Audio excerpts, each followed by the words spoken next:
যারা আল্লাহকে রব মানার পরে এর প্রতি অবিচল থাকবে, দৃঢ় থাকবে, আল্লাহ বললেন তাতানাজ্জালু আলাইহিমুল মালাইকা, আমি আল্লাহ তাদের প্রতি আসমান থেকে ফেরেশতাদেরকে নাজিল করব। চিৎকার মেরে বলুন সুবহানাল্লাহ, লিল্লাহি তাকবীর।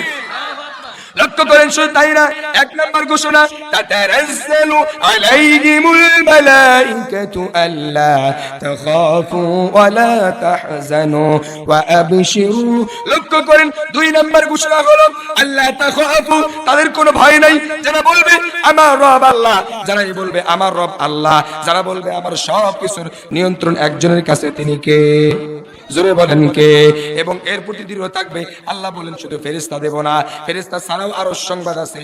দুই নম্বরে আল্লাহ তাখাফু, কোনো ভয় নাই। সাময়িক সময়ের জন্য নির্যাতন, নিপীড়ন, নিষ্পেষণ, অভাব আসতে পারে, দুঃখ কষ্ট আসতে পারে, কিন্তু মনে রাখবে ভয় নাই, চিন্তা নাই, চূড়ান্ত ফয়সালা কার নিকটে?